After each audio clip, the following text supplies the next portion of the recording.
حکیم لقمان رحمۃ اللہ علیہ فرماتے ہیں، جو بندہ وقت کی قدر نہیں کرتا اسے کوئی اقتدار بھی حاصل نہیں ہوتا۔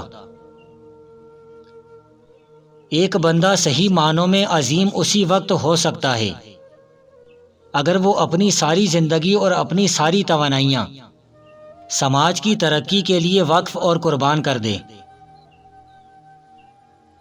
ہمیں درخت سے نصیحت لینی چاہیے جو خود دھوپ برداشت کرتا ہے اور دوسروں کو سایہ فراہم کرتا ہے۔ اسی طرح ہمیں چاہیے کہ ہم دوسروں کی مصیبتیں اپنے سر لے کر ان کو مصیبتوں سے آزاد کریں۔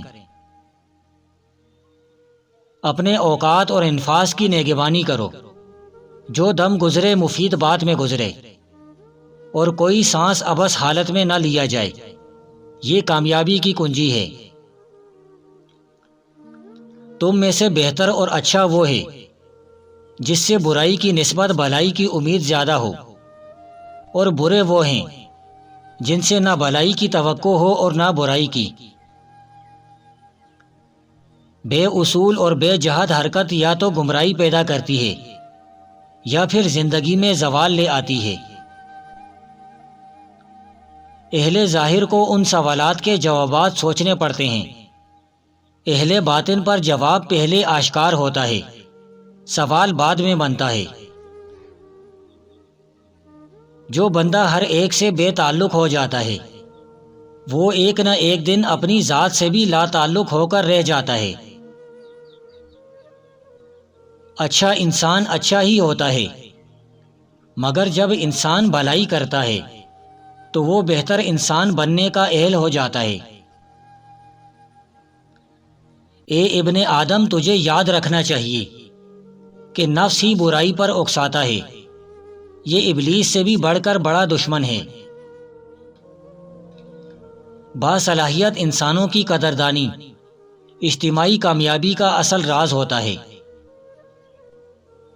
شیطان کو تیرے خلاف نفسانی شہوتوں اور خواہشوں کے ذریعے طاقت میسر ہوتی ہے، پس تو امید اور فریب کے طور پر خود کو دھوکہ نہ دے۔ نفس کی تو یہ خواہش ہوتی ہے کہ تو امن و غفلت اور سستی و کاہلی میں ہی رہے۔ انسان کا المیہ یہ ہے کہ بڑے بڑے حادثات کا مقابلہ وہ بڑے حوصلے سے کرتا ہے، مگر چھوٹے سے چھوٹے مسائل کے ہاتھوں اپنی صحت اور سکون گنوا دیتا ہے۔ جو انسان جتنا مؤثر ہوگا اس کا گناہ اتنا ہی بڑا ہوگا۔ اگر تو نے وہ چیز پسند کی جس سے فریب و دھوکہ ہوتا ہے تو تو نے اس کی خواہش یعنی شیطان کی پیروی اختیار کر لی، تو وہ تجھ کو دوزخ میں پہنچا دے گا اور نفس کے واسطے خیر کا کوئی موقع نہیں رہے گا۔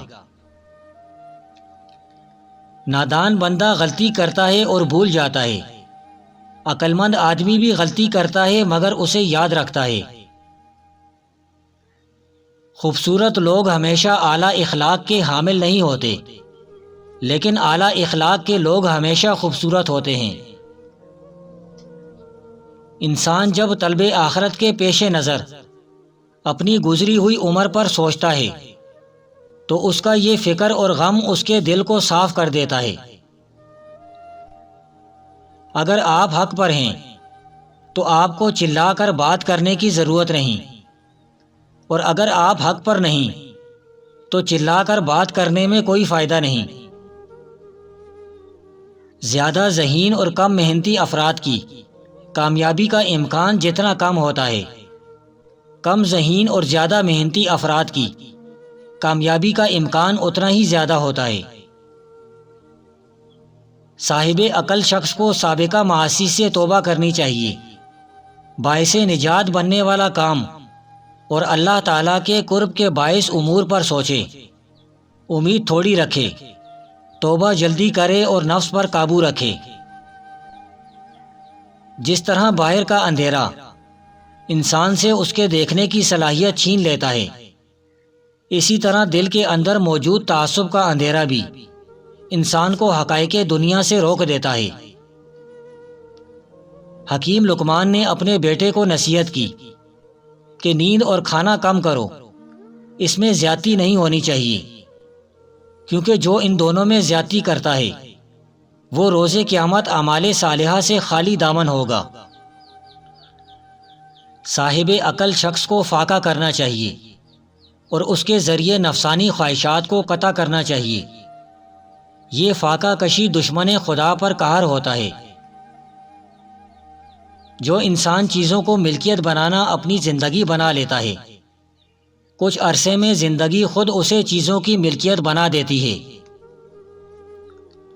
اگر زندگی کے آداب بیکار ہیں تو شبنم کے وہ قطرے بھی بیکار ہیں جو مرغزاروں کو حسن اور دلکشی عطا کرتے ہیں۔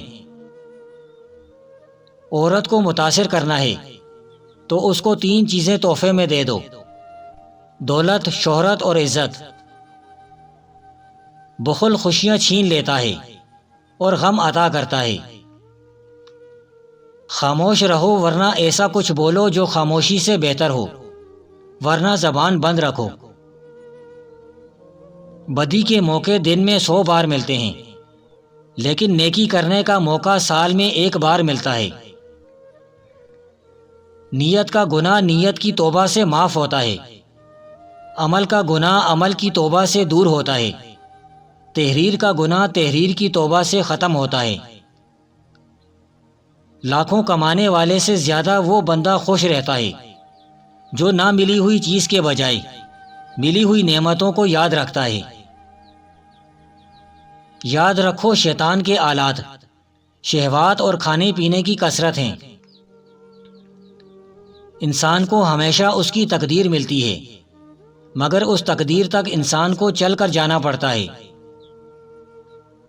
جو اپنے اعضاء کی زمین کو شہوات کی غذا دیتا ہے وہ اپنے دل میں ندامت و شرمندگی کا درخت اگاتا ہے۔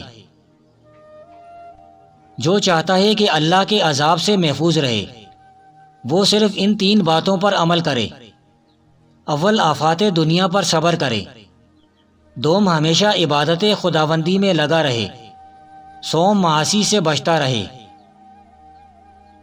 اللہ نے 3 قسم کی مخلوق بنائی ہے۔ اول فرشتے پیدا فرمائے اور ان میں عقل رکھی ہے، شہوت نہیں رکھی۔ دوم حیوانات کو پیدا فرمایا اور ان میں شہوت ڈالی ہے، عقل نہیں رکھی۔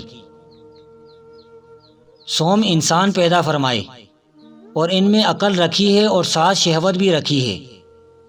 تو جس شخص کی شہوت کا اس کی عقل پر غالب ہو گیا تو اس سے وہ حیوانات ہی بہتر ہیں، اور جس کی شہوت پر اس کی عقل غالب رہتی ہے وہ فرشتوں سے بھی افضل ہے۔ اگر دولت مند ہونا چاہتے ہو تو روٹی کے خوش ٹکڑے پر یا رزاقو لکھ کر اپنی پاکٹ میں رکھ لیں، جلد دولت مند ہو جاؤ گے۔ پریشانی کی بات یہ نہیں کہ آپ کے اندر ناکامی کا اندھیرا چھا جائے، پریشانی کی بات یہ ہے کہ آپ کے اندر مایوسی کا اندھیرا چھا جائے۔ وقت کے ضیاع کا اہم ذریعہ ان لوگوں کے ساتھ بحث و مباحثہ ہے جن کا علم اور سمجھ بہت کم اور اعتماد زیادہ ہوتا ہے۔ شریر کی بدکاریاں اس کو پکڑ لیں گی اور وہ اپنے ہی گناہوں کی رسیوں سے جکڑا جائے گا۔ حکمت یہ نہیں کہ کسی بھی قیمت پر مسئلہ حل کیا جائے، حکمت تو یہ ہے کہ کسی مسئلے کو کم سے کم قیمت پر حل کیا جائے۔ بروز قیامت اللہ کے قریب تر وہ ہوگا جو زیادہ بھوک پیاس کو برداشت کرتا ہوگا۔